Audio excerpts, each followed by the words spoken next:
de comunicaciones libres 1, que podríamos llamarla de conservación, ya por lo que veo de las presentadoras y el presentador.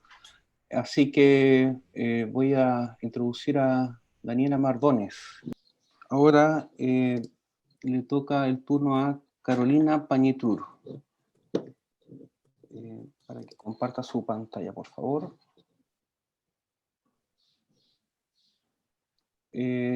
Sugiero cuando quieren que yo lea la pregunta, simplemente la escriben en el chat, o si la quieren realizar ustedes por micrófono, dicen tengo una pregunta y ahí yo les doy la palabra.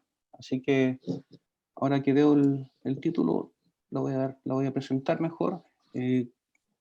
Carolina Pañitur de la Fuente y colaboradores va a presentar su trabajo Colección de la flora chilena en el Banco Base de Semillas de INEA, estado actual y vacíos de la conservación. Así que bueno, bienvenida. De nuevo. Puedes empezar.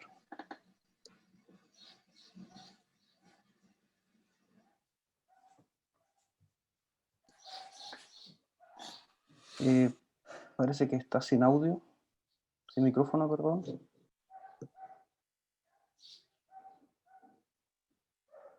Claramente. Ahí ya está, ok. Ya, ahora sí. ¿Qué pasó? Espera, un segundito. Se me duplicó, no sé por qué la pantalla. Se veía en todo caso. Sí, pero quedó pegadísima.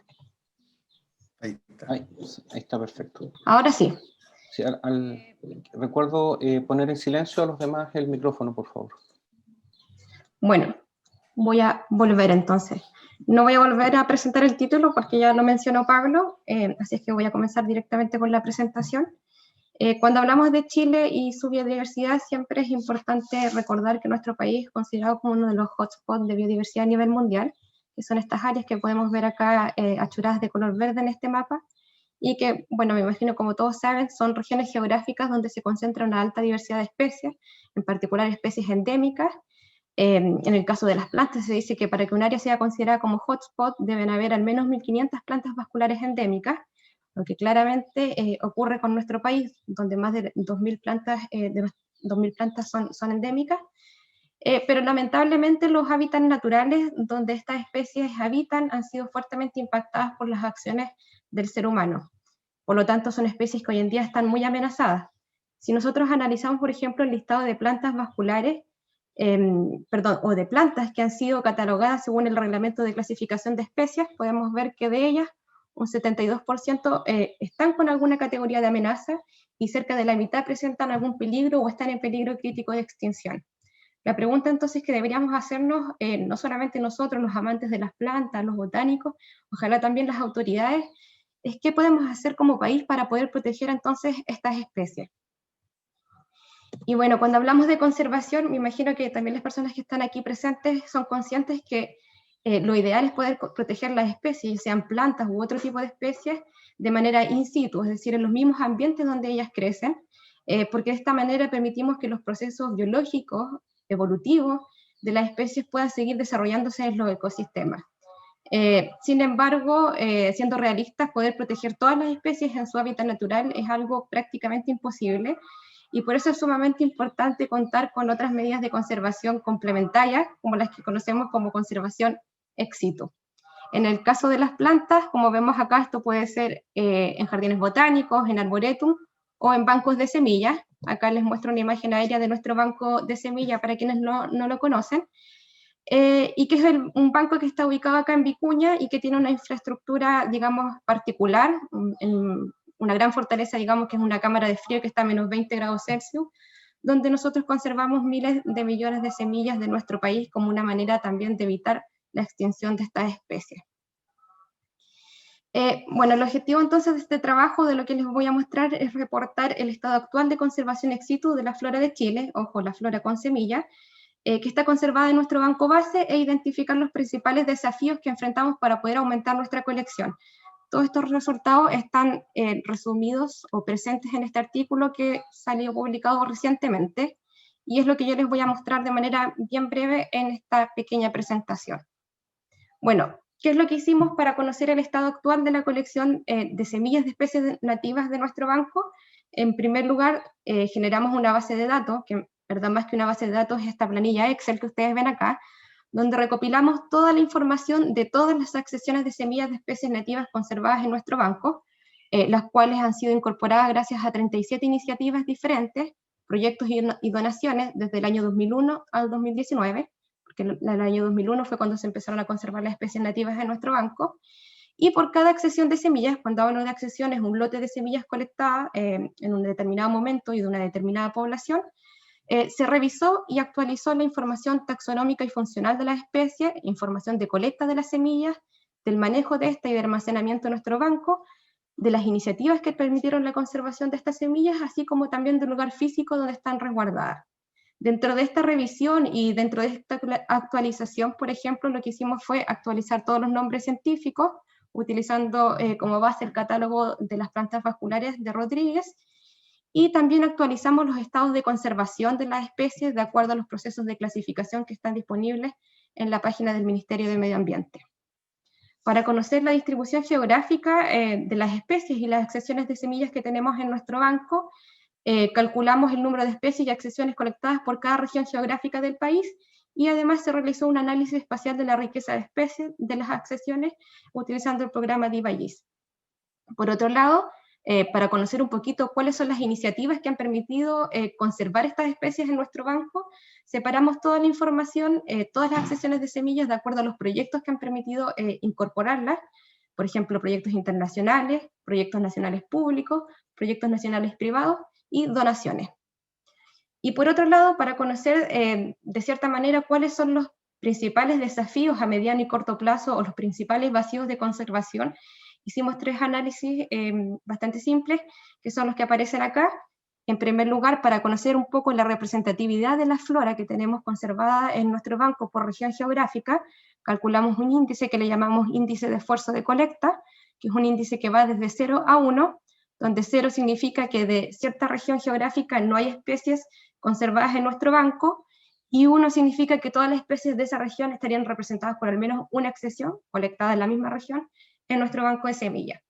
Y por otro lado, calculamos vacíos de conservación por región, donde determinamos, por ejemplo, el número de especies que están presentes en la región y el número de especies que están conservadas de esa región en nuestro banco, y con esta información también calculamos la proporción de especies que no están conservadas en nuestro banco por región, utilizando este mismo valor, pero ponderándolo de acuerdo al número total de especies presentes en cada región. Y finalmente, también determinamos el número total de especies amenazadas en Chile y por región geográfica que estarían siendo conservadas y no conservadas en nuestro banco base. Ojo que aquí solamente consideramos siempre especies amenazadas, pero con semillas. Y este análisis lo hicimos principalmente con el objetivo de conocer si estábamos cumpliendo o por lo menos acercándonos a la meta número 8 que había sido establecida la Estrategia Global para la Conservación de Plantas, y que establecía que este año, el 2020, por lo menos un 75% de las especies vegetales amenazadas deberían estar en colecciones ex situ, preferiblemente en los países de origen. Bueno, ¿qué mostraron los resultados? Como vemos acá, luego de cerca de 18 años conservando semillas de especies nativas de nuestro país, podemos ver que hoy en día tenemos un poquito más de 3.000 accesiones de semillas de especies nativas, de las cuales un 93% estarían identificadas a nivel de especie, y corresponderían a cerca de 1.300 taxones y 1.256 especies diferentes. Es decir, un 27% del total de la flora de nuestro país estaría siendo conservada en forma de semilla, digamos, en nuestro banco. De estas especies, un 60% son endémicas y estarían representadas en 118 familias y 405 géneros diferentes. Ahora, ¿cómo es el estado de conservación de las especies que nosotros tenemos conservadas en nuestro banco? Como vemos acá en este gráfico, una gran proporción de nuestras especies, cerca de un 80%, realmente no podemos saber hoy en día cuál es su categoría de conservación, ya que aún no han sido evaluadas. Y bueno, de la proporción restante podemos ver que cerca de un 12% presentaría algún grado de amenaza, que son las que vemos acá. En este sentido, también es importante mencionar que un 32% de la flora chilena amenazada, que está evaluada por el Reglamento de Clasificación de Especies, estaría siendo conservado hoy día en el Banco Base de Semillas. Si bien a lo mejor para algunos esto parece una cifra, digamos, alentadora, significa que estamos bastante lejos de alcanzar la meta que se había propuesto para este año, y que indicaba, como yo les comentaba, que se debía conservar al menos un 75% de la flora amenazada de manera ex situ. Ahora, ¿cómo es la distribución geográfica de las especies y de las semillas que tenemos nosotros conservadas en nuestro banco? Como podemos ver acá en nuestro gráfico, en este mapa, perdón, la zona norte y centro de nuestro país, desde Arica y Parinacota más o menos hasta el Ñuble, es donde se concentra el mayor número de especies y accesiones conservadas. Esto, bueno, lo que ven acá son especies por grilla. De hecho, el 85% total de nuestra colección proviene de esta área geográfica, y lo contrario ocurre en la zona sur y austral del territorio continental del país, donde claramente hay un menor número de especies y accesiones conservadas hoy en día en nuestro banco. Destaca, por ejemplo, aquí podemos ver la región Taizén, donde prácticamente tenemos muy poquitas accesiones, cerca de 10 accesiones, de 2 a 3 especies diferentes nada más. Ahora la situación es un poquito más crítica también si vemos lo que ocurre en las islas insulares, donde prácticamente tenemos casi nada, o sea, al año 2019 por lo menos, 2 accesiones solamente de semillas y una especie conservada de Juan Fernández, es decir, menos del 1% total de la colección. Bueno, para conocer un poquito cómo han ingresado las semillas a nuestro banco, gracias a qué tipo de proyectos, para sorpresa a lo mejor de muchos podemos ver que las semillas hoy en día han sido conservadas en nuestro banco principalmente gracias a proyectos internacionales. Un 72% de nuestra colección viene gracias a proyectos internacionales, un 18% gracias a proyectos privados y una proporción mucho menor gracias a proyectos públicos y donaciones. Por otro lado, 10 minutos. Perfecto, estoy terminando. Para ver los desafíos de conservación solamente muestro estos dos gráficos o mapas, donde vemos por un lado el índice de esfuerzo de colecta, y vemos claramente que las zonas oscuras, donde el índice es mayor, es donde se ha hecho un mayor esfuerzo de colecta, que corresponden a las regiones de Atacama y Coquimbo, ignorando otras zonas geográficas de Chile, como la zona austral y las zonas insulares. Si vemos ahora la proporción de especies no conservadas por región, claramente vemos que en las zonas insulares es donde hay una mayor proporción de especies no conservadas, donde se acerca a un 90 a un 100%. ¿Qué pasa si vemos las especies amenazadas no conservadas por región? Nuevamente llama la atención el territorio insular y sobre todo Juan Fernández, donde cerca de 100 especies amenazadas con semillas no estarían siendo conservadas en nuestro banco, seguido por las regiones de Atacama, Antofagasta y Coquimbo. También llama la atención aquí que si bien hay regiones donde hay muy poquitas especies amenazadas, por lo menos clasificadas, hoy en día no tenemos ninguna de estas especies conservadas en nuestro banco, como de la región de Aysén, Magallanes, la isla de Pascua y las islas desventuradas. Ahora sí, para ir concluyendo entonces, de manera bien rápido, como yo les comentaba entonces, luego de 18 años colectando semillas, podemos decir que hoy en día cerca de un 27% de la flora chilena estaría siendo conservada en nuestro banco. Lamentablemente en estos momentos no podemos decir con real exactitud cuál es el nivel de amenaza de estas especies, porque una gran cantidad de ellas no ha sido evaluada aún. Y como vimos en los últimos mapas, ha habido un sesgo claro en los esfuerzos de colecta, colectando principalmente en las zonas norte y centro de nuestro país e ignorando otras zonas geográficas relevantes, como es el territorio insular. Esto, como dice acá, es principalmente consecuencia del tipo de iniciativas o proyectos con los cuales ha trabajado el Banco Base, los cuales claramente se han restringido a un grupo de especies y a ciertas áreas geográficas del país. Por lo tanto, para poder cambiar esta limitación sería súper importante poder fomentar proyectos públicos, así como también donaciones. Actualmente, entonces, los esfuerzos de conservación debieran enfocarse en disminuir estos vacíos de conservación, especialmente aquellas plantas endémicas que están amenazadas, y finalmente, y obviamente, el incremento de esta protección, de la protección de especies en nuestro país, también debiera ir acompañado con el desarrollo de investigación y nuevos métodos de conservación. Por ejemplo, ahí menciono la criopreservación, con la cual también se podría aumentar la conservación a un nuevo grupo de plantas, como los helechos o las especies con semillas recalcitrantes, que hoy en día no están siendo conservadas en nuestro banco. Para finalizar entonces, agradecer obviamente a INEA, al Q, que gracias a ese proyecto se comenzaron a conservar las especies nativas en nuestro banco, al equipo actual del Banco Base de Semillas, así como también a todas las personas que han trabajado antiguamente en este banco, aportando en la conservación de las especies nativas de nuestro país. Gracias. Creo que terminé un poquito justo. Un poquito, pero voy a leer la primera pregunta muy rápidamente con Valentina Rifo. Carolina, no sé si lo mencionaste, pero ¿se aseguran de que sus colecciones por especies incluyan varias o más de una población? Y una segunda pregunta de la misma persona, ¿cómo para asegurar variabilidad genética de este banco? Claro, en el fondo, si tienen más de una población, para poder asegurar la variabilidad genética de la especie. Es una pregunta, entonces. Sí, son como dos preguntas muy relacionadas en realidad, que es como una, sí. Sí, totalmente. Mira, ese es otro de los desafíos que tenemos, porque claramente no presenté todos los resultados, pero nosotros también analizamos más o menos la cantidad de accesiones que hay por especie y eso es bien variable. Por ejemplo, hay un proyecto que fue más o menos reciente del año 2016, que es del Crop Trust, que se exigía conservar ciertas especies y al menos 10 poblaciones de cada especie, por lo tanto podemos decir que en ese caso está como bastante representativo, digamos, y se asegura de cierta manera la variabilidad genética, como ella mencionaba, de las especies, pero hay en otros casos en que solamente tenemos uno o dos pares de poblaciones colectadas, y ahí también es donde nosotros debemos enfocar nuevos esfuerzos también de colecta, claramente. Eso también es uno de nuestros desafíos. Yo hablé aquí a nivel como muy general de vacíos a nivel de especie, a nivel a lo mejor de taxa, así como también a nivel geográfico, pero luego hay que empezar a hilar un poquito más fino y tener en consideración lo que ella menciona del número de poblaciones por especie.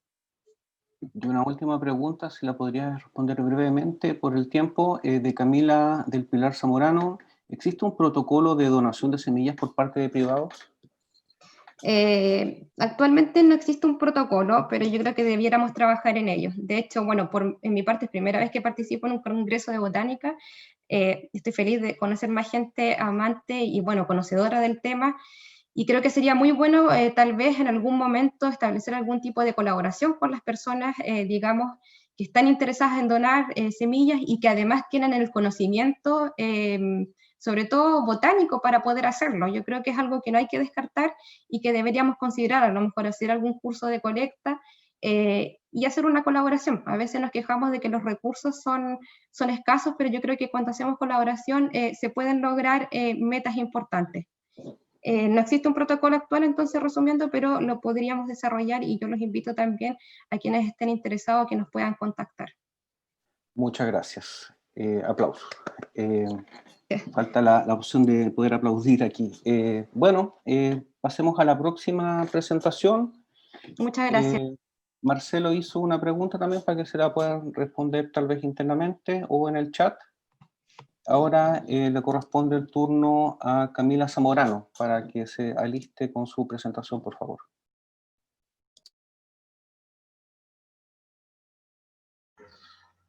Hola, buenos días a todos. Voy a compartir la presentación de manera... ¿Se ve ahí bien? ¿Sí? Se está cargando. Sí, perfecto.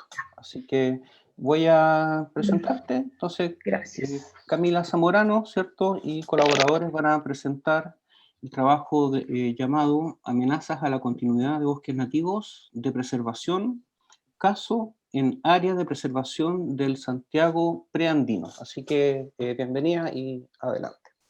Bueno, muchas gracias por la instancia.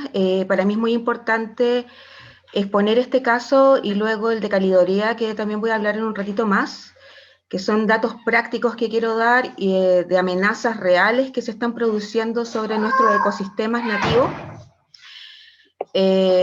Así que les voy a contar un poco qué está pasando actualmente con los bosques nativos de preservación, específicamente en el área de preservación del Santiago preandino. Tienes que poner el modo presentación, por favor. Ya, como contexto, tenemos que definir que un bosque de preservación es aquel que primero tiene que conformar bosque nativo de acuerdo a la ley 20.283, es decir, que tenga un ancho mínimo de 40 metros, que tenga una superficie mínima de media hectárea y que esté compuesto con un 10% de cobertura de copas en zonas áridas y semiáridas por árboles, y un 25% de cobertura de copa de árboles en condiciones más favorables. Pero el bosque nativo de preservación tiene la particularidad que está compuesto, o existen individuos de especies arbóreas que están definidas o están en categoría de peligro de extinción, vulnerables, raras, insuficientemente conocidas o fuera de peligro. Las áreas de preservación están definidas por la legislación también, y aproximadamente hay una cantidad de 32 de estas mismas que se emplazan dentro del territorio chileno continental. El caso del área de preservación de Santiago Preandino se estableció mediante el Decreto Supremo 81 de 1968, y el objetivo de esto era promover la conservación de estas áreas, ya porque están mayoritariamente en terrenos que son susceptibles al aprovechamiento agrícola, ganadero y muy expuestos a la erosión. Ahora últimamente esto ha cambiado porque sus principales amenazas son proyectos inmobiliarios, proyectos energéticos. Obviamente que las prioridades económicas han cambiado desde 1968 hasta ahora. Sin embargo, en el año 74 se amplía esta área de preservación de Santiago Preandino. Acá podemos ver en el mapa que es un área de extensa cobertura que pasa por varias comunas de Santiago, abarcando Lo Barnechea, parte de Colina, La Florida, Puente Alto, como pueden ver acá en el mapa. Y el área de preservación de Santiago Preandino que quiero exponer ahora es todo el área relacionado con los sectores de Chicureo, Piedra Roja, en la comuna de Colina, los cuales están muy presionados por el factor inmobiliario. Como pueden ver ustedes acá en los faldeos de los cerros, todas esas áreas corresponden a áreas de protección y presentan bosques de preservación, ya que si son bosques de acacia caben, tienen componentes de especies en categoría de conservación arbóreas como el algarrobo y el guayacán. También en este mapa acá abajo podemos ver el sector que colinda de Piedra Roja hacia el sector de Piandino, que conecta con la comuna de Lo Barnechea, en donde existen varias quebradas con vegetación remanente, muy hidrófila, y a los costados, las áreas más desérticas, se puede ver que todos esos moteados corresponden a las unidades de acacia caben con presencia de Prosopis chilensis y Porleria chilensis. Acá tenemos el individuo típico de Prosopis chilensis que conforma estas unidades ecosistémicas, está en la categoría de vulnerable y está presente en extensas áreas que aún no han sido afectadas por proyectos inmobiliarios o energéticos dentro del sector. Sin embargo, como les mencionaba anteriormente, tienen muchísimas presiones, son áreas como que son muy apetecidas ahora para la extensión inmobiliaria sobre todo, pero también encontramos presiones de muchos microbasurales. Estas áreas sí sirven de zona de trekking para la gente que vive en las áreas de Chicureo, Chamicero, Piedra Roja, y cuando van a hacer sus trekking dejan sus basuras por ahí, se van formando microbasurales. También hay casos de cortas ilegales de estos bosques nativos de preservación que se emplazan en el área, y los proyectos de generación energética. Actualmente existe un proyecto que está en el sistema de evaluación de impacto ambiental, que como pueden ver en esta área, corresponde a ese triángulo en donde es un proyecto fotovoltaico, ya que colinda por detrás de todas las áreas que ya están construidas, y abarca el área de preservación de bosque nativo, y aparte está inserta dentro del área de preservación de Santiago Preandino. El proyecto presentó un microrruteo de algarrobo y de guayacán. Los guayacanes son los que están en puntos rojos y los algarrobos son los que están en punto azul, y lo que ellos propusieron fue hacerle el quite a los algarrobos, y de esta forma ellos dicen que no va a haber alteración del hábitat y que en el fondo el proyecto no va a intervenir estas áreas de preservación ni de protección. Obviamente este proyecto está en evaluación dentro del sistema de impacto ambiental, se le pidió los argumentos del informe de expertos para validar esta situación. Sin embargo, este tipo de manipulación de información pone en riesgo la conservación y la continuidad de estos ecosistemas. Acá en las otras fotos que también fueron tomadas hace 3 semanas atrás se puede ver una tala ilegal que se hizo sobre estos bosques de preservación en estas unidades de protección de Santiago Preandino, cortando individuos de algarrobo, cortando individuos de espino, y obviamente esto fue visitado por CONAF, se le pasó la infracción, etcétera, pero sin embargo, la multa que está ejerciendo CONAF sobre estas unidades ahora es cobrar 1 millón de pesos por individuo de algarrobo cortado. Y también se hace un cálculo residual por los individuos de espino cortado.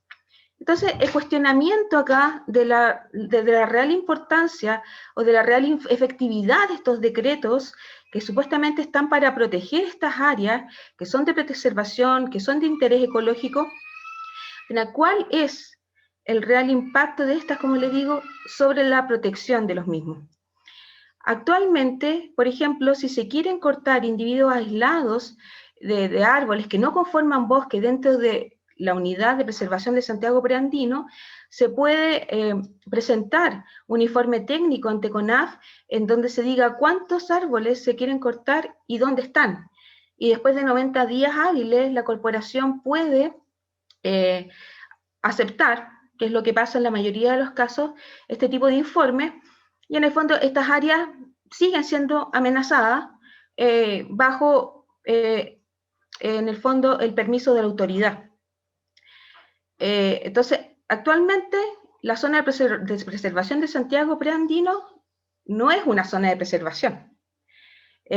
También salió un decreto de la Contraloría a través de la Superintendencia del Medio Ambiente, en donde todos los proyectos que se quisieran ingresar dentro de estas áreas deberían pasar dentro del sistema de evaluación de impacto ambiental. Sin embargo, en la mayoría de los casos, todos los proyectos que se someten al sistema, al final, si presentan toda la argumentación técnica que las autoridades requieren, pasan a ser aprobados. Y se van a seguir edificando, se van a seguir alterando estas zonas de preservación y de importancia ecológica. Entonces, mi llamado es a que en el fondo se pueda hacer un sistema de alarma frente a estas situaciones que son repetitivas, no solo en estas áreas de protección, sino también en otras áreas definidas por la legislación, en donde al final existen ciertos protocolos para su alteración legal y no se está protegiendo nada, al fin y al cabo.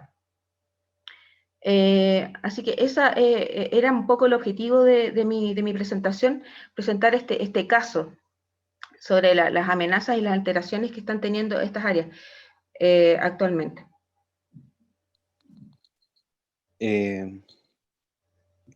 ¿Finalizaste, cierto? Sí. Ya. Marcelo Rosas, veo que tiene una consulta. Camila, ¿evaluaron las geófitas? Mira, en ese proyecto se encontró una rodofiala, hicieron una campaña de muestreo en el mes de febrero, que es un mes súper malo para hacer campaña en este tipo de zonas que están súper secas ya en esa área. Sin embargo, encontraron geófitas y la autoridad, en el caso particular de este proyecto, no dijo nada sobre la geófita. Ahora, el tema de la geófita en estas áreas de preservación no hay una competencia real, salvo que se tome como una medida voluntaria, ¿ya? La única injerencia real que existe es sobre la corta de bosque, o sobre la corta de individuos aislados que no conformen bosque. Pero en realidad todo el resto de especies en categoría de conservación, arbustivas, herbáceas, epífitas, pasa ya a ser casi considerada como una medida voluntaria. No sé si respondo ahí tu pregunta, Marcelo.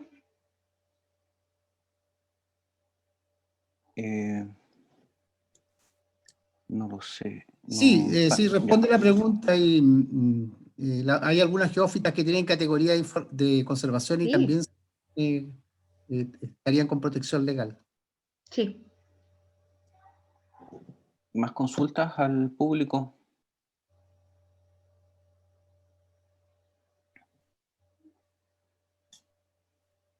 A ver, aquí viene una, de Valentina Rifo. Muchas gracias, Camila, perdón. Solo mencionar que el caso presentado sirve de inspiración y motor para que nuestra comunidad científica se una de una vez por todas y ejerzamos presión a las autoridades. Un comentario, básicamente. Sí. También, por ejemplo, comentar que hay un proyecto inmobiliario también en la zona de preservación del Santiago Preandino, en la parte de casi como en el límite entre Barnechea y Colina, que se llama Chacay. Este proyecto no ingresó al sistema de impacto ambiental porque no cumplía con los criterios para ingresar. Sin embargo, se conformó todo un sistema de alarma por parte de los vecinos de la Fundación Canquén, que fue la que está también gestionando un poco la protección y las medidas de alarma sobre estas zonas, y al final ahí fue cuando la Contraloría dijo, oye, sí, tenemos este decreto de protección de Santiago Preandino, apliquémoslo de alguna forma. Entonces, por eso ahora este tipo de proyectos va a tener que ingresar al sistema de evaluación, pero en el fondo eso no asegura de que estos no se construyan o que estos no generen impacto o que no cumplan con todas las medidas para poder asegurar la continuidad de estas formaciones, de estos ecosistemas. Perfecto. Yo quisiera hacer una consulta similar a la de Marcelo, si es que vieron cactáceas en esta zona y no. ¿Cuáles serían? Ya, okay. No habían cactáceas. Nosotros con la Fundación Canquén fuimos a recorrer el área. Efectivamente, había incluso muchísimo más algarrobos de lo que se presentó dentro del estudio, y no habían cactáceas, no. Perfecto. Ofrezco la palabra para una última consulta, tal vez. Parece. A ver, yo tengo aquí. una pregunta. A ver, un momento. Aquí Rodrigo Marcelo. Fernández, ¿Ah? es que llegó una consulta justo antes. Rodrigo Fernández, es terrible cómo las inmobiliarias son capaces de destruir la naturaleza con tal de seguir urbanizando a costa de la vegetación nativa. Se deben tomar medidas de conservación urgente. Era un comentario. Marcelo, si quieres puedes hacer tu última consulta. Mi pregunta es similar. Si tienen alguna propuesta para encontrar puntos de encuentro entre conservación y desarrollo. Por ejemplo, un proyecto solar, energía limpia. Eso. Bueno, esto es muy personal. Yo creo que los proyectos fotovoltaicos que requieren corta de bosque nativo y sobre todo corta de bosque nativo de preservación para la instalación específicamente de paneles, no deberían ser muy bien evaluados por parte de CONAF, porque desde que empezó la pandemia había una explosión de ingresos de proyectos de paneles fotovoltaicos a lo largo de la zona norte y la zona central de Chile, y en el fondo yo no sé si hacen estudios de prefactibilidad. Yo siempre recomiendo, hagan estudios de prefactibilidad para ver si se puede intervenir estas áreas, cuáles son las consecuencias, cuáles son los plazos legales, etcétera. Pero sin embargo a mí me da la impresión de que no muchos titulares de estos proyectos hacen estos estudios y eligen las zonas solamente que son prioritarias por el tema de la luminosidad o de la refracción de la energía, etcétera. Entonces, no creo que exista una compatibilidad en ese sentido. Al final solamente existen los criterios que pone la autoridad para permitir o no permitir el avance de estos proyectos. Muchas gracias. Diego, ¿quieres hacer una pregunta? Te doy la palabra. Gracias, Camila. Una pregunta sobre, una vez que la empresa genera el proyecto, la autoridad, hay un espacio-tiempo para que la gente podamos hacer algunas acotaciones o preguntas o consultas o reclamos. Sí. Después de eso, la autoridad decide, y luego de eso, ¿hay alguna otra opción donde la sociedad organizada podamos preguntar o ejercer alguna acción? Bueno, cuando ya un proyecto consigue la RCA, en el fondo tiene 5 años para ejecutar su proyecto con ese margen de tiempo. Y después vienen los permisos ambientales sectoriales, por ejemplo, en el caso de fauna, todo el tema de de la perturbación controlada, en el caso de flora y vegetación, todos los temas de los permisos sectoriales de la corta efectiva de bosque, de la corta formaciones xerofíticas, etcétera. Entonces, si las empresas cayeran en algún incumplimiento legal por el plazo de corta, por el plazo de reforestación, o porque, por ejemplo, incluso entregaron datos manipulados o no entregaron todos los datos dentro de la evaluación ambiental, se podría paralizar la obra, pero en el fondo eso tiene que tener un tema de fiscalización, que lo pueden hacer efectivamente las fundaciones, y CONAF en este sentido está sobrepasado. O sea, yo hablo frecuentemente con algunos fiscalizadores y ellos me dicen que como la cantidad de proyectos que están ingresando al CEIA y todos los que están en evaluación, realmente ellos están sobrepasados para ver todo este tema de fiscalización. Entonces, esto también dificulta como el seguimiento y ver algún tipo de infracción frente a lo que comprometieron los titulares o en el fondo lo que tienen que cumplir de forma legal. Así que ese es como el único margen en donde uno tendría que estar como atento, que por ejemplo que se salieran del límite de corta, permitido por CONAF, pero en realidad uno a lo mejor como persona natural, o fundaciones realmente van a poder medir realmente ese límite de margen de corta, es difícil. Salvo que estuvieran como un sistema de monitoreo satelital, que es lo que tiene CONAF, por ejemplo, que tiene un sistema de alerta cuando se producen este tipo de cortas, por ejemplo. Así que realmente después de la RCA es bastante poco probable poder ejercer alguna medida de presión sobre este tipo de proyectos. Muchas gracias, Camila. Estamos en el tiempo, entonces se prepara Diego Alarcón con su presentación. Muchas gracias por tu presentación, Camila, muy interesante. Gracias.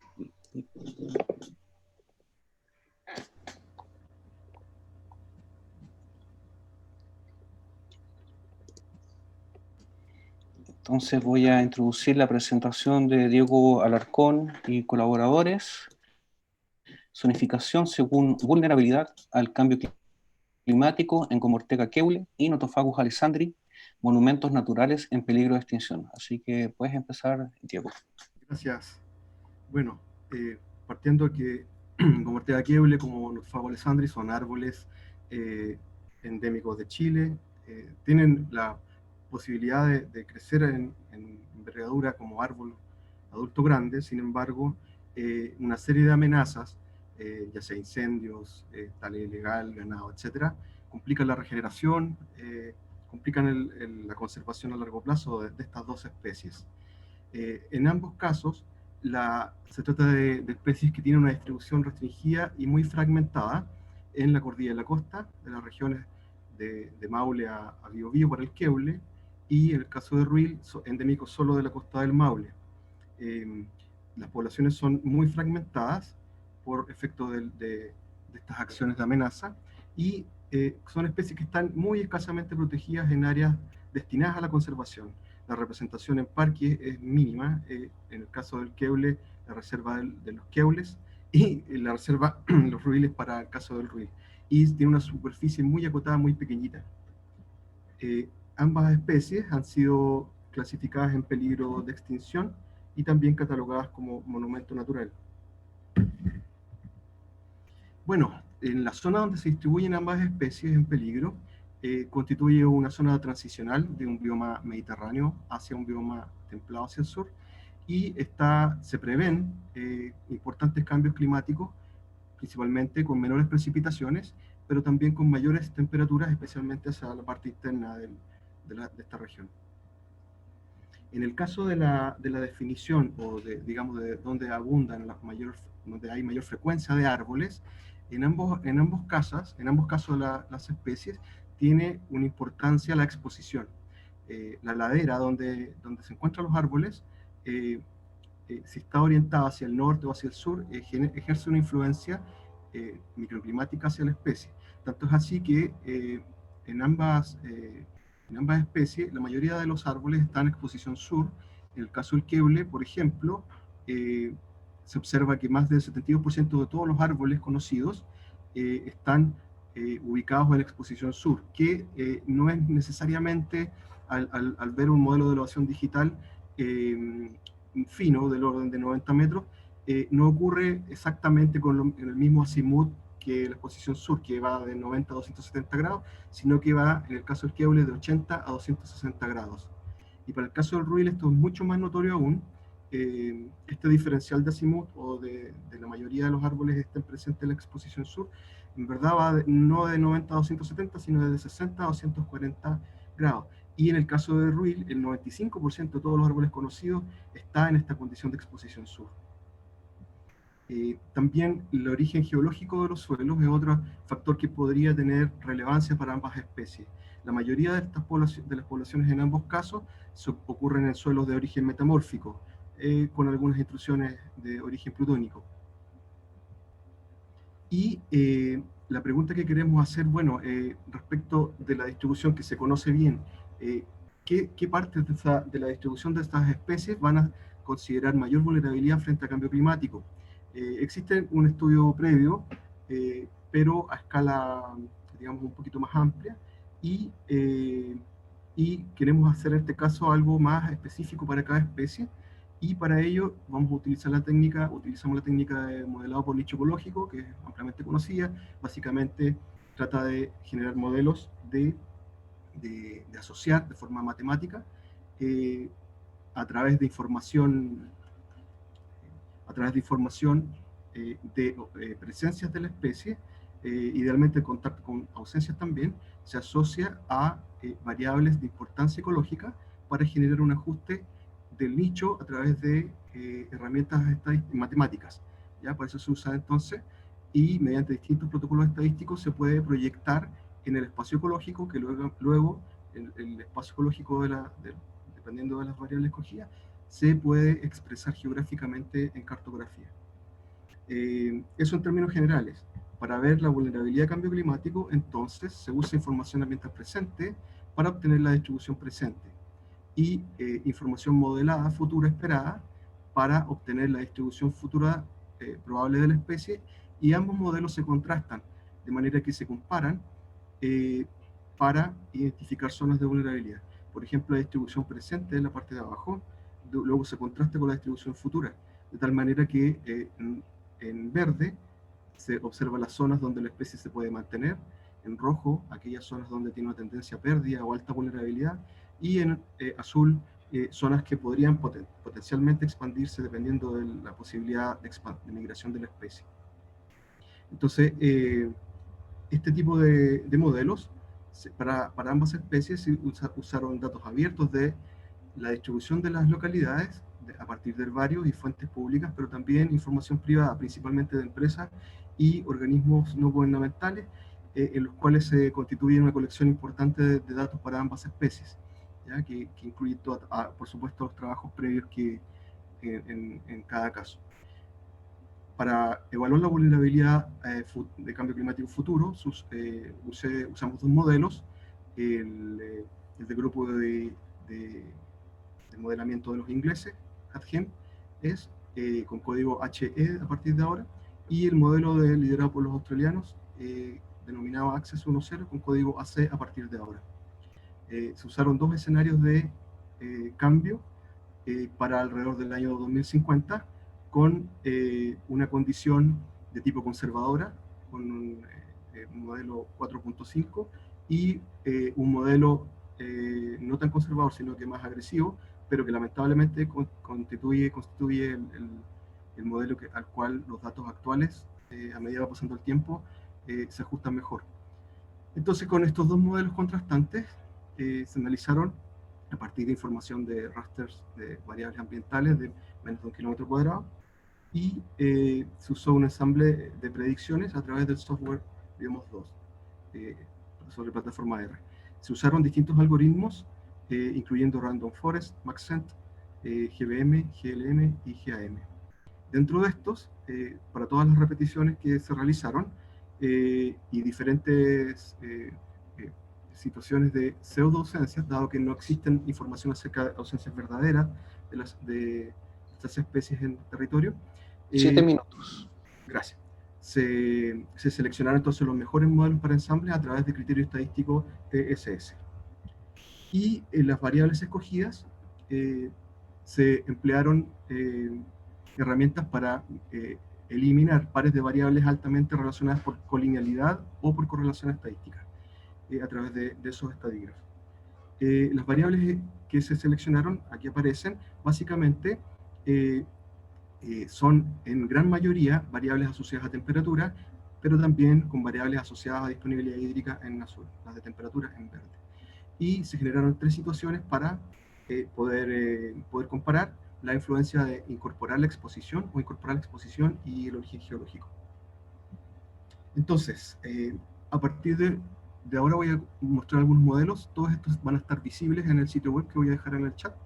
Y a partir del área de ocupación de la especie, en este caso el RUIL, se generaron los modelos del clima presente para la distribución actual, pero al incorporar la exposición se ve un favorecimiento un poco más ajustado de la distribución, ajustada al área de ocupación de la misma.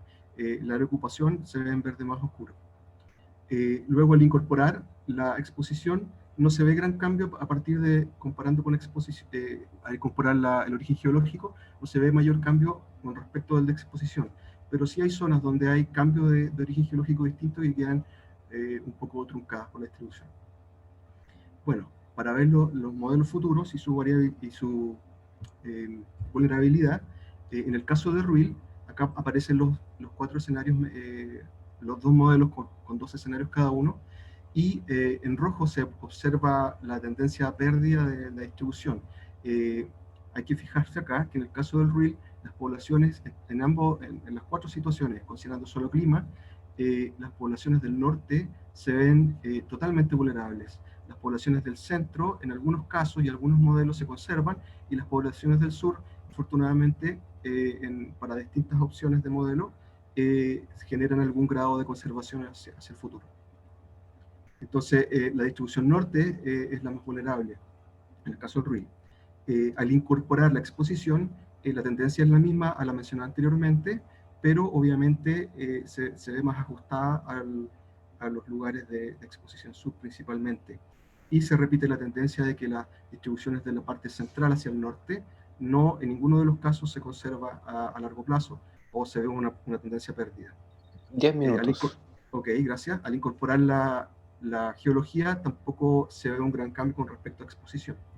Para el caso del Keule, acá tenemos el área de ocupación, que acá se incluye los modelos presentes, y en los 3 casos, incorporando exposición y geología, no hay gran diferencia, salvo al incorporar la geología hay una mayor continuidad respecto del hiato que hay entre la distribución de Nahuel Buta y de Concepción al Norte. Y los modelos futuros aparecen como que gran parte de la distribución potencial se va a tener tendencia a pérdida, pero afortunadamente, asociado al área de ocupación de la especie, siempre se observan en algún grado relictos que probablemente pudieran corresponder a relictos locales, que van a permitir a largo plazo la conservación de la especie en gran parte de la distribución, salvo en el límite norte de las poblaciones de Chanco. En todos los escenarios aparecen de pérdida, y en Nahuel Buta algunos escenarios también aparecen de pérdida, con la opción de potenciales de expansión hacia cordillera de Nahuel Buta en mayor altitud. Al incorporar la exposición, en el caso del Keule no hay gran diferencia, y lo mismo ocurre con la información geología, de origen geológico, salvo que queda más claro la posibilidad de expansión hacia los sectores más altos, en azul, los sectores más altos de la cordillera de Nahuel Buta. ¿Ya? Para redondear los hallazgos de este trabajo, es que en el caso del Gumortea Keule, el efecto de la perdón, esto está al revés. Lo corregimos inmediatamente. Ahí queda perfecto. En el caso del Keule, el efecto de la exposición y la geología no generan un aporte sustancial respecto del clima solamente. El extremo norte y las secciones más al interior o más cercanas al secano costero, como por ejemplo el sector de Hualqui, en el caso de Keule, el sector correspondiente al sur de Concepción de Hualqui, aledaño a la reserva de Longuén, son mayormente vulnerables. y habría un posible potencial de expansión que puede servir para conservación ex situ o ampliación de conservación in situ futura en Cordiana volvuta en el caso del Keule. En el caso del Ruil, se genera un efecto positivo en cuanto a obtener mejores modelos al incorporar la exposición. Pero en cuanto a geología no queda muy claro. Las poblaciones al norte, toda la distribución al norte de la especie realmente está complicada hacia el futuro. El potencial de expansión hacia el sur y hacia la costa, o lugares más bajos en la distribución sur, también se observa en menor grado con el caso del Ruil. ¿Ya? Ese es a grandes rasgos lo que quería compartir. Muchas gracias. Gracias, Diego, por tu presentación. Por el momento no tengo preguntas acá en el chat. Cristian Atala dice bravo. Te hago yo entonces una cortita. Sí. ¿Ves tú viable esto que está empezando a aparecer como una opción, que es la migración asistida para evitar la pérdida de hábitat? Claro, bueno, aquí pongo el caso, bueno, aquí está el sitio web que está disponible, voy a dejarlo en el chat.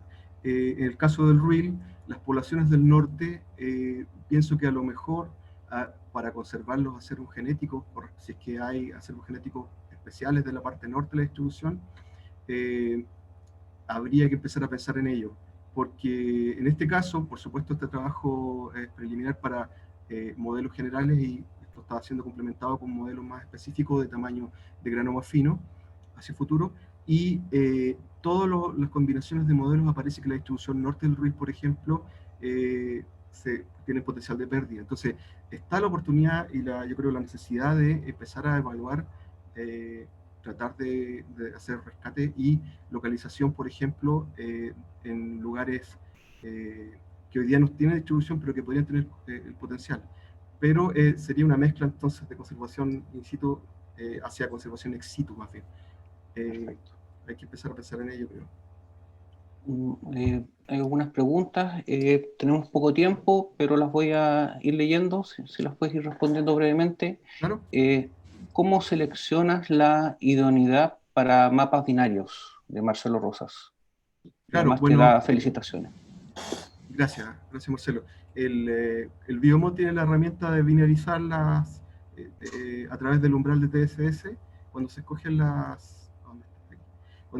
los mejores modelos con el umbral de TSS, se genera el corte estadístico que es específico para cada algoritmo.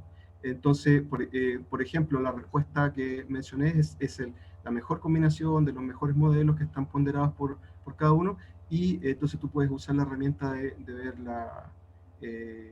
los umbrales que te selecciona BioMod. Esa es una de las principales ventajas de BioMod respecto de otras herramientas.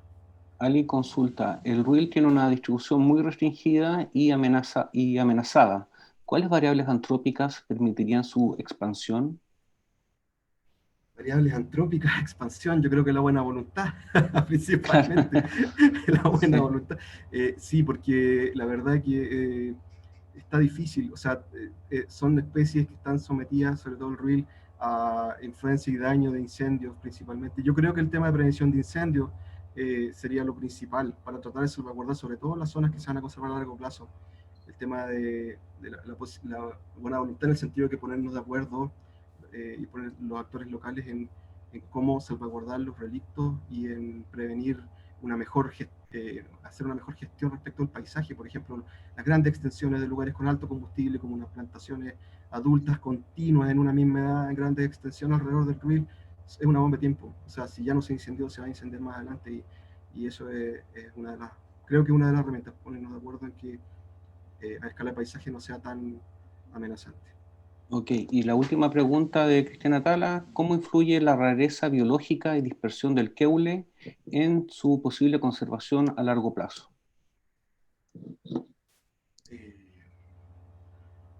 No lo sé. A ver, el hecho de que por ejemplo, el Ruil sea de una rama genética más distante de los otros notofagos, o el caso del Keule, que es un linaje genético único, hacen que tengan características probablemente diferentes de otros grupos de árboles afines. y estas características determinan sus requerimientos de nicho. Entonces, también son especies bien ancestrales, como el caso del queule. Entonces, arrastran una historia de movimiento ya de bastantes decenas de miles de años. Yo creo que está la posibilidad de que, por ejemplo, que se mantenga a través de salvar los relictos y a través de generar migración asistida. Pero todo eso, digamos, tiene que ser obviamente evaluado. Yo creo que Claro. tienen el potencial. Bueno, muchas gracias. Último comentario de Carolina Pañitrur. Qué buen trabajo, felicitaciones, Diego. Así que muchas gracias por tu presentación. Y se prepara Ana Sandoval con su PowerPoint. Aquí lo voy a compartir.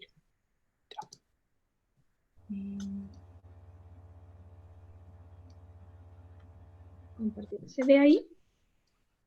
Sí, ¿Sí se se está ve. viendo? Falta ponerlo en modo presentación, pero ya se ve. Te voy a presentar al tiro para ir a buen ritmo. Entonces le damos la bienvenida, ¿cierto?, a Ana Sandoval, que va a presentar un trabajo que tiene varios colaboradores también. Su trabajo se denomina ¿Por qué es tan difícil germinar algunas semillas? Avances en la propagación de Carica chilensis, especie endémica amenazada de la flora de Chile. Así que puedes empezar ahora, Carolina. Perdón, Ana. Muchas gracias. Bueno, justamente uno de los pasos principales para poder establecer acciones de conservación es conocer la germinación y la propagación de las especies, como para poder hacer algunas medidas de conservación ex situ. Entonces, por eso es que quise ocupar este ejemplo de una de las especies que estamos trabajando, que es el papayo silvestre. Es endémico de la zona central de Chile y habita en una delgada franja costera. Tiene también una importancia del punto de vista evolutivo porque es el único representante de la familia Caricacia en la flora chilena y además es el miembro más austral de la familia y se encuentra actualmente en estado vulnerable. A pesar de que tiene algunas poblaciones que tienen conservación in situ, especialmente en el Parque Nacional Fray Jorge, existen también algunas poblaciones que están en algunas áreas privadas que también tienen algún grado de conservación. Pero, sin embargo, una de las limitantes para hacer acciones de conservación ex situ es justamente la dificultad para germinarlas. Entonces nosotros en este trabajo, bueno, para presentarlo, tiene un follaje deciduo de verano, así que la mayor parte del tiempo está sin sus hojas, pero cuando está con sus hojas es muy vistoso y muy hermoso. Así que, bueno, para darlo a conocer un poquitito, se trata de una especie dioica que tiene poblaciones bastante aisladas, y no solo poblaciones aisladas, sino que también individuos aislados. Sus poblaciones en general son de pocos individuos y se encuentran bastante distantes. Como es dioica también, una también de las dificultades es que la proporción de hembras es bastante baja, entonces tampoco hay una gran producción de semillas, entonces también puede ser algo limitante como para poder establecer acciones de conservación ex situ. Bueno, nosotros estuvimos recorriendo parte del área de distribución, identificando todos estos puntos, son lugares en donde nosotros hemos encontrado pequeñas poblaciones. Hemos estado chequeando la regeneración natural y siguiéndola, y en realidad también esa es otra de las limitantes porque tiene muy baja regeneración natural, entonces por eso mismo que quisimos de alguna manera tratar de contribuir al conocimiento de esta especie y a su conservación. Bueno, como fruto posee una baya carnosa. Su semilla está envuelta en un saco, como en un saco mucilagenoso, que es una estructura que es parte de la testa. Y bueno, y esas son sus semillas. Nosotros, como primer objetivo entonces, nos pusimos a explorar la germinación solamente para saber cómo le iba, y la verdad es que nos dimos cuenta que la germinación sin ningún tipo de tratamiento y nada es muy baja, fue muy baja y muy lenta. Nosotros la primera germinación la obtuvimos recién a las 15 semanas o a las 21 semanas, más o menos, cuando aplicamos algunos tratamientos. Entonces quisimos ir ahondando en este tema. Y bueno, si nos dimos cuenta que empezó a germinar muy lento, tuvimos la oportunidad de conseguir semillas desde el suelo. Esto era recolectando semillas desde los frutos, pero nos encontramos con la posibilidad de encontrar frutos antiguos en el piso, y la verdad es que la germinación, si bien no fue más alta, fue mucho más rápida. Así que desde ahí más o menos comenzamos a explorar el comportamiento de la germinación de esta especie. Bueno, también mientras el primer intento tuvimos que esperar una temporada más para poder conseguir más semillas, así que también hicimos algunas experiencias de propagación vegetativa. Estas no fueron posibles, a pesar de que las plantas, perdón, las estacas generan hojas, incluso brotes. Estos corresponden solamente a la reserva digamos, en el tejido, porque una vez que agota sus reservas, las estacas no enraizan y simplemente mueren.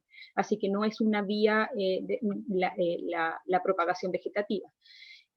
Bueno, entonces nos empezamos a hacer un montón de preguntas acerca de qué pasa con la semilla, por qué está germinando tan poco, tendrá algún tipo de problema. Entonces hay que ir haciendo, digamos, como el paso a paso. Esto es un poco como una metodología un poco escalonada. Las primeras preguntas tienen que ver con la dormancia. ¿Existe realmente una dormancia, por ejemplo, del tipo morfológica? Para poder descartar la presencia de dormancia morfológica, entonces lo primero que hay que hacer es mirar el embrión. En este caso se trata de un embrión de bastante desarrollo y diferenciación, ocupa todo el espacio de la semilla, por lo tanto se descarta completamente la existencia de latencia morfológica, que podría haber sido una de las causas. Respecto a la viabilidad, bueno, hay pruebas que uno puede hacer para saber si ese embrión o esa semilla está viable. En este caso, la tinción de tetrasolio nos indica que está perfectamente viable, pero sin embargo no germina. Entonces, la siguiente pregunta que uno se puede hacer es, bueno, entonces tendrá esta testa es leñosa. Yo les explicaba que tenía un saco de mucílago, pero luego la testa, las capas que siguen de la testa son leñosas. Entonces uno se puede hacer la pregunta si realmente está dejando entrar el agua. Entonces ahí vienen las pruebas de impermeabilidad de la testa que nosotros hicimos. Para eso, digamos, pesamos semillas cada cierto tiempo, y nos encontramos con que no había ninguna dificultad para el ingreso de agua. O sea, en prácticamente un día las semillas habían absorbido el 70% de su peso en agua. Entonces también se descarta inmediatamente con esto la presencia de una dormancia de tipo física. Como les decía, también empezamos a ver, bueno, quizás había algún efecto del mucílago. Hasta el momento nosotros todas las pruebas que habíamos hecho, lo habíamos hecho con semilla lavada. Entonces, bueno, pensamos que a lo mejor el mucílago podía ejercer alguna ayuda para la germinación.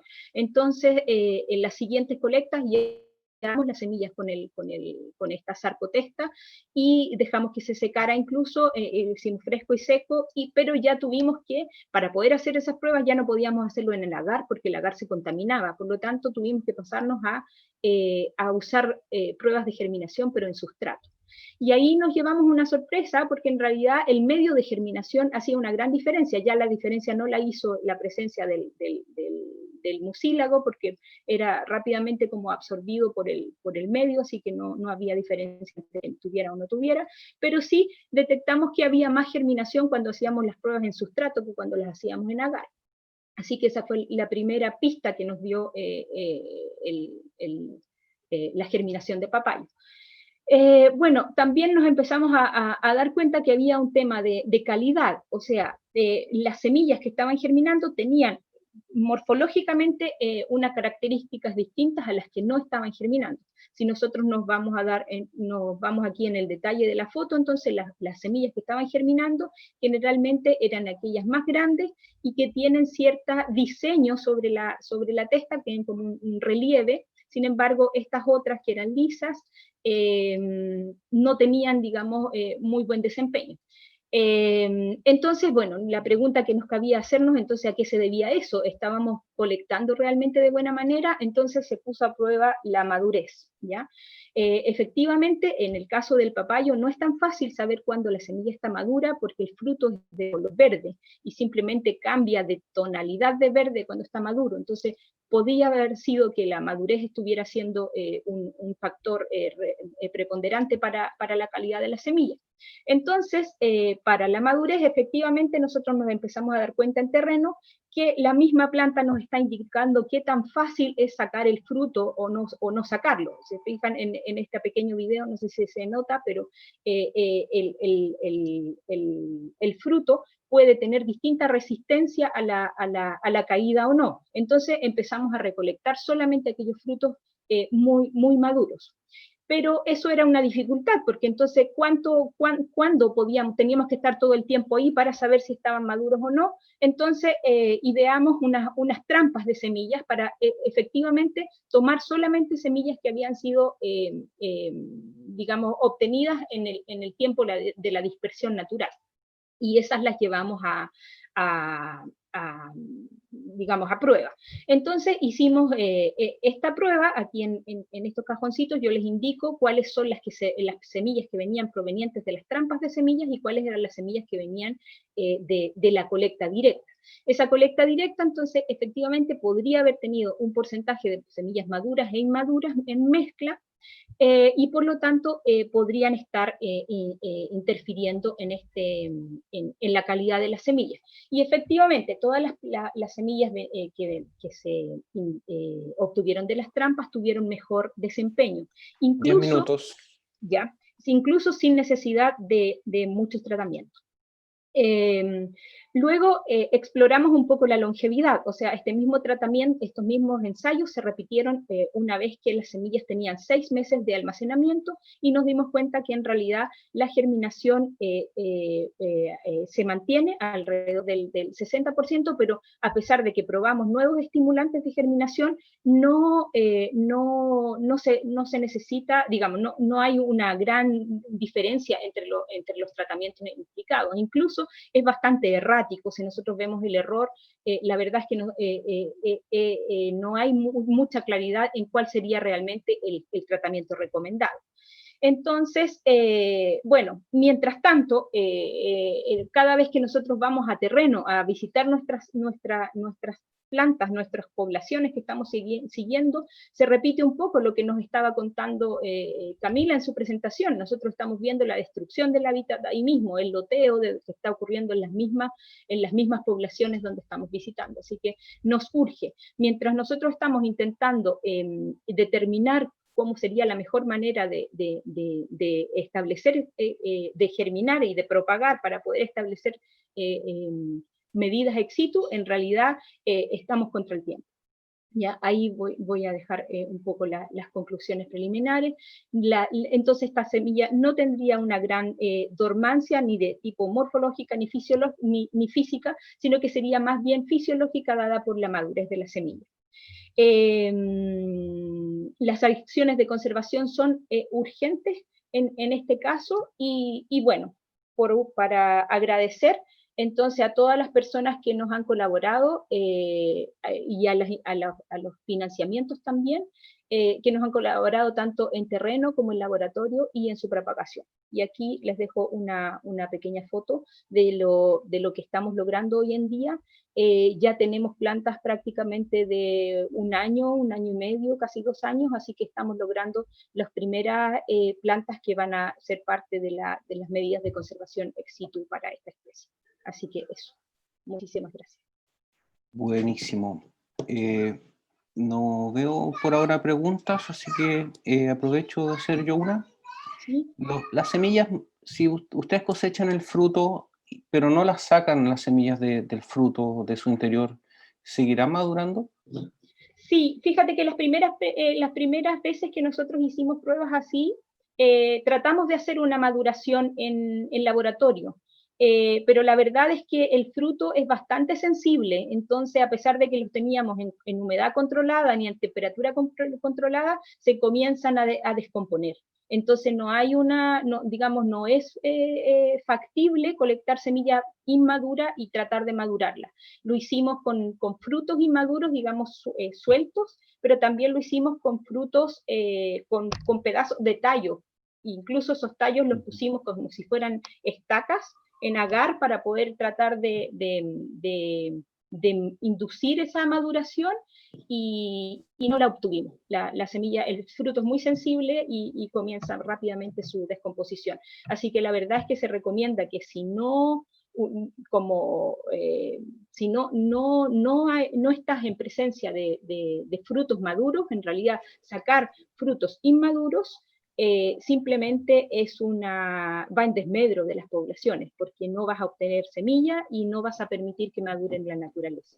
Así que no se aconseja sacar ni frutos inmaduros, ni tampoco estacas, porque nosotros ese ensayo de estacas, nosotros lo repetimos 3 veces en distintos tiempos, con distintos tipos de material, altura de la planta, y ninguno de ellos es posible obtener enraizamiento. Simplemente sobrevivencia por un tiempo, pero no enraizamiento. Entonces, ¿cuánto demora el fruto en madurar? Eso no. Eso es la que, voy a poner la lámina que sigue, que es lo que estamos haciendo ahora. Bueno, tenemos un experimento de fenología corriendo, ya completamos el año completo, pero nos quedan algunas digamos, evaluaciones que nos quedan por hacer, que nos quedaron stand-by por el COVID. Estamos también siguiendo la regeneración, tenemos georreferenciadas las plantas de regeneración, que son muy escasas. Nosotros hemos visitado, tenemos 15 poblaciones que estamos más o menos, las tenemos ubicadas y georreferenciadas, y solamente en 3 de ellas hemos encontrado regeneración natural, así que tenemos georreferenciadas las plántulas y las estamos siguiendo. Vamos año a año para ver cómo es su sobrevivencia. Y bueno, hay otras ideas que nos tienen dando vuelta por acá, que las dejé como un poco en más gris, que son sobre la dispersión, por ejemplo, qué rol tendrían los dispersores o cómo serían algunos ensayos de poniendo, digamos, artificialmente regeneración en las poblaciones. Ahí es donde vamos ahora. Perfecto. Bueno, Camila Zamorano y Marcelo Rosa te felicitan, excelente trabajo, y voy a leer la última pregunta de Diego Alarcón por la hora. Felicitaciones, Ana, se nota el trabajo de larga data en el tema. ¿Has visto algún impacto por colectar exceso de semillas, frutos, en algunos casos por coleccionistas o exportadores de semillas? Para el Keule eso está pasando, y bueno, yo digo también para cactus también. Sí, lo he visto, por eso también lo ponía ahí en las recomendaciones. No se recomienda para nada colectar frutos inmaduros. Nosotros hemos visto la eliminación, lamentablemente, como es una especie muy difícil de propagar, quienes intentan propagarlo tratan de abarcar la mayor cantidad de semillas, y he visto poblaciones en donde han sido devastadas, donde yo he visto frutos inmaduros y después voy y a la semana siguiente no hay ni uno solo. El fruto se delata inmediatamente, digamos, la planta genera como un látex, entonces cuando tú sacas el fruto inmaduro, ella inmediatamente se delata mostrándote el látex, te están diciendo que no se lo debes sacar, y lamentablemente sí, he visto poblaciones arrasadas por colectores. Es un problema creciente, de alguna manera la gente cree que sacar semillas no genera ningún daño. Bueno, Ana, por la hora ya estamos. Te agradezco tu presentación. Y Camila Zamorano termina esta sesión de conservación, así que por la hora te doy rápidamente la palabra. Bueno, como les dije anteriormente, también esta presentación que habla sobre la calidorea sifioides también tiene que ver con un poco de datos prácticos, que es lo que se está viendo actualmente de amenazas para la conservación de la especie, ¿ya? Acá voy a hablar sobre las amenazas por efectos del COVID-19 sobre subpoblaciones de calidorea sifioides, conocida comúnmente como Tajay, ¿ya? Bueno, la especie Calidorhea sifioides, conocida como tajay, es una especie de la familia Iridaceae, que tiene una distribución entre Coquimbo, Valparaíso, Higgins, Maule, y a veces también se ha registrado en el Biobío. Tiene un registro costero, desde el nivel del mar hasta los 400 metros de altitud, y actualmente tiene una doble categoría de conservación que no es común o frecuente para muchas especies, y está considerada como vulnerable y a la vez rara por el Decreto Supremo 50 del 2008, ¿ya? Del Ministerio, Secretaría General de la Presidencia. Ahora ustedes dirán, ¿qué tiene que ver el COVID con la Calidorhea sifioides? Bueno, esta pandemia que estamos todavía viviendo, según la CEPAL, ha traído efectos económicos y sociales negativos. Se estima una recesión del menos 5,3% para América Latina y el Caribe, lo que incide directamente con el aumento del desempleo y efectos de pobreza y desigualdad. Entonces, ¿qué pasa? Que muchas de las personas que están en el límite de la pobreza están viviendo ahora efectos directos sobre problemas de vivienda y estabilidad habitacional. Entonces, acá viene la correlación que tiene el COVID-19 con las amenazas para la Calidorhea sifioides. Hace un tiempo me llamaron de la Fundación Huellas para informarme que en sectores de Playa Ancha y los acantilados del Federico Santa María, en la región de Valparaíso, en terrenos del Servio, o sea, terrenos públicos, estaba habiendo una explosión de tomas por efecto de problemáticas habitacionales sobre personas que viven en el límite de la pobreza y que ahora por efectos del COVID quedaron desempleados, no pueden seguir pagando sus contratos de arriendo, etc. Entonces han tenido que mitigar esto tomándose terrenos y que en el fondo tienen vegetación nativa, ecosistemas con presencia de estas, y esto produce una alteración. Obviamente esta alteración es a microescala, porque tampoco son una cantidad considerable de tomas, pero ¿qué pasa en este caso específico del sector de Playa Ancha de Federico Santa María? Que existe la presencia de micropoblación y poblaciones de Calidorhea sifioides. Esta especie a veces no es fácil de registrar por su floración efímera, que dura 7 horas. Y también no es conocida por parte de la población en general. Entonces, si las personas se instalan dentro de estas unidades de vegetación en donde está la especie, en realidad no son consideradas por las mismas. Acá tenemos una foto de lo que se está produciendo. Incluso acá hay una estaca en donde se puede ver claramente que hay un individuo de Astroemeria que podría llegar a ser afectado, que ya fue afectado por la instalación de la vivienda precaria por parte de esa familia en el lugar. Entonces, toda esta problemática también obedece a factores anteriores al tema del COVID-19, que tienen que ver con la falta de ordenamiento territorial rural y actualmente con la falta de políticas transversales para la protección efectiva de especies clasificadas en categoría de conservación, sobre todo de especies herbáceas, arbustivas, epífitas, etcétera. Ahora incluso están en categoría de conservación muchas especies de líquenes, muchas especies de hongos, pero en realidad, ¿cuál es la verdadera protección que le está dando la categoría de conservación a través de un decreto supremo a estas especies? Y también tenemos este tremendo problema social, que es el abandono que tienen las familias chilenas frente a la incapacidad de pagar arriendos, obtener subsidios del Estado de emergencia, y que provoca este desplazamiento de tomas ilegales en terrenos en donde tenemos estos ecosistemas nativos y micropoblaciones, en este caso de Calidorhea sifioides. Entonces, cuando me contactó la Fundación Huellas, como esto nadie lo iba a poder regular, en el fondo el SAC ni CONAF no iban a poder velar por la protección de la Calidorhea de forma in situ en esos lugares, y tampoco iban a desplazar a las personas para que se fueran de los terrenos tomados, ¿qué fue lo que hicimos? Elaboramos un protocolo de rescate y relocalización de los ejemplares que ya habían sido escarpados por parte de las personas para poder instalar las bases de sus viviendas, y la Fundación, a través con el apoyo mío de la plataforma Zoom, fueron a realizar el rescate junto con muchos colaboradores, y se realizó la relocalización del germoplasma de los bulbos de Calidorea sifioides en un lugar en donde la Fundación Ruta Sustentable puede monitorearlos y generar algún tipo de protección efectiva, en donde no van a ser intervenidos a futuro por este tipo de problemáticas sociales. Entonces acá vemos el trabajo que ellos hicieron, en donde incluso tomaron el mismo sustrato de donde estaba la especie, la comunidad de la especie, y lo trasladaron junto con los bulbos a la nueva área de relocalización, en donde hicieron un cierre perimetral, y están continuamente monitoreadas para ver cómo reacciona la planta a este rescate express, y poder quizás replicar esta estrategia de ayuda ex situ para la especie. Entonces, esa era parte de lo que yo les quería exponer ahora.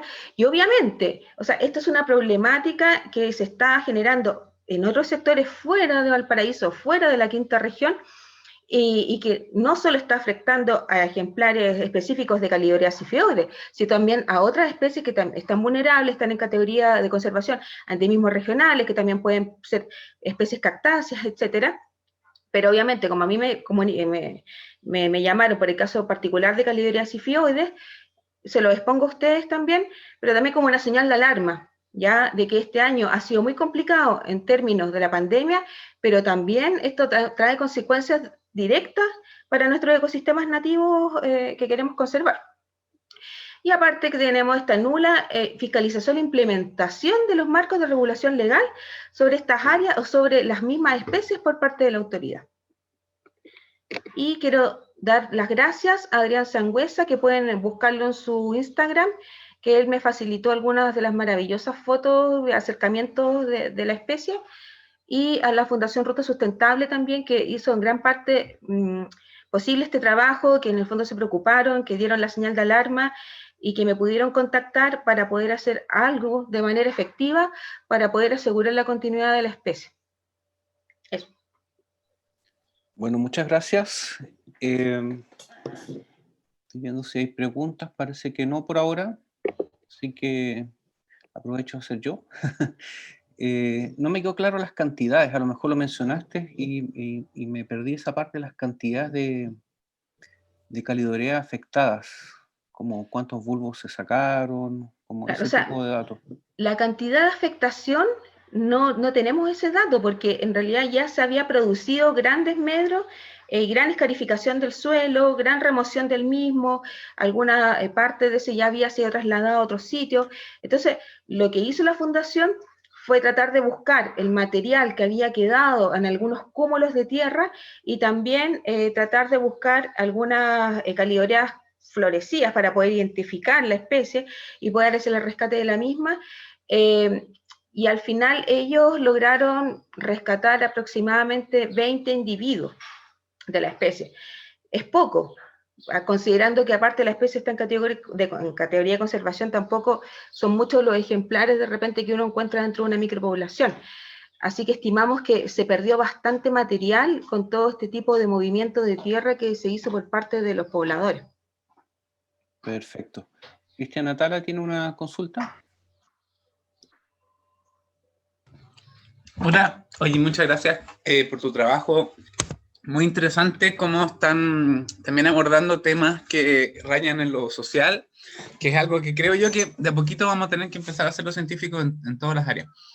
Yo tengo una pregunta, si hay algún dato ecológico sobre esta especie, por ejemplo, sobre polinizadores o sobre hongos mutualistas, porque a veces cuando uno hace estos rescates es para salvar una situación puntual, pero ¿qué pasa como a largo plazo? O sea, ¿qué va a pasar con esta trama de interacciones que a lo mejor si tú lo mueves, se pierde o no? No sé si tienes algún dato de eso, si sabes algo de eso sobre esta especie. Mira, yo hace 11 años que me encontré por primera vez con la Calidorea sifioides, también con este tipo de problemáticas, que habían extraído una población de bulbos de aproximadamente 100 individuos, y que casi los habían ido a dejar al Jardín Botánico Chagual, lo dejaron almacenados como olvidados ahí, y al final yo retomé ese material y empecé a investigar qué pasaba con esta especie, como cuál era un poco su dinámica. Actualmente no existe ninguna publicación sobre los polinizadores de esta especie, sobre todo considerando que el periodo de floración es de apenas 7 horas. Sin embargo, en las fotos que me facilitó Adrián, se ve claramente como yo no sé de insectos, una especie de mosca que está polinizando, acá la voy a compartir, la flor. Entonces, los datos sobre la especie a nivel como de observación in situ son pocos, y aparte de eso, tampoco existe algún dato sobre alguna simbiosis de micorriza entre los bulbos y las raíces que salen de la misma. Lo que yo he visto sí es que los rescates y las localizaciones de las especies son efectivos. Son efectivos, o sea, si el material no está lesionado y es rescatado de manera, por ejemplo, usando un protocolo, que fue lo que realizamos acá, que ojalá fuera almacenado en bolsas de papel para evitar la transpiración y que se le pudiera llenar de hongos a los bulbos, si no se rescataban de forma, o sea, si no se lo localizaban de forma inmediata, el rescate es bastante efectivo. El problema viene después con el monitoreo, porque las especies de repente no florecen, porque, por ejemplo, se ha comprobado de que las geófitas no necesitan a veces solo lluvia para que éstas germinen, sino que también necesitan que el peso de la gota de lluvia sea suficiente para despertar la latencia. Entonces, de repente, cuando tenemos, por ejemplo, estos fenómenos de desierto florido, muchas especies están ausentes dentro de estas manifestaciones porque el peso de la lluvia no ha sido suficiente.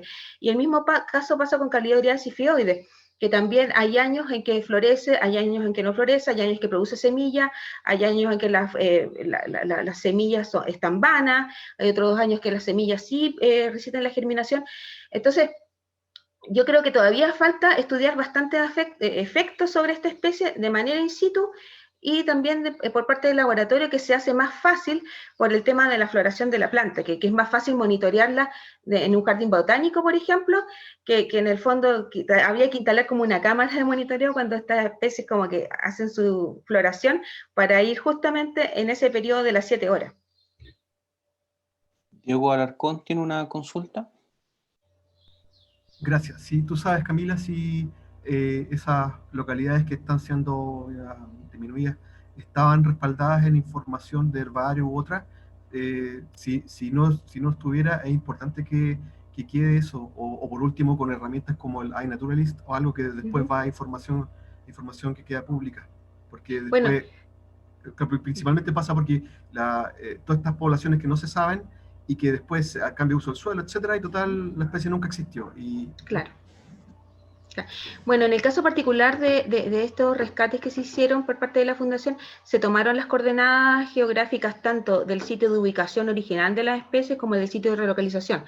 Así que yo me mentiría si en el fondo hice el chequeo, no hice el chequeo si estas poblaciones están registradas en algún herbario. Después lo puedo consultar, no se me había ocurrido realmente, creo que es un gran aporte que hace también esta exposición. Pero sí, tenemos la información, por lo menos para corroborarla, para chequearla, y en el caso de que quizás se pueda indexar esta información en alguna base de datos digital. Hay otra pregunta de Carlos Baeza. ¿Hay estudios cromosómicos? No. Yo, como estoy continuamente buscando información sobre esta especie, no he visto estudios cromosómicos de esta especie, a diferencia, por ejemplo, del Ontoquiro vallei, algunas altromerias, de Bomarea, etcétera. No. Alicia Martí Corena hace un comentario. Un ejemplar del herbario es un respaldo para confirmar su presencia. Cristiana Tala, como dice Diego, es súper importante que haya algún registro de respaldo con eso. Parece que no hay más preguntas. Entonces, bueno, me queda pendiente como tarea para la casa el registro del herbario, que en realidad esto fue tan de un momento para otro que en el fondo, como la prioridad era poder extraer y poder rescatar la máxima cantidad de individuos, porque este lugar se sigue llenando en el fondo de población. Marcelo Rosas dice, sugiero un catálogo de frutos de estas especies de floración tan corta para apoyar los EIA. Un comentario era. Parece que no hay más comentarios, entonces dejaríamos esta sesión hasta acá. Muchas gracias por tu trabajo y en general estuvieron muy buenos a nivel de todas las presentaciones, así que felicitaciones a todos. Nos vemos más adelante en el Congreso. Chau, chau.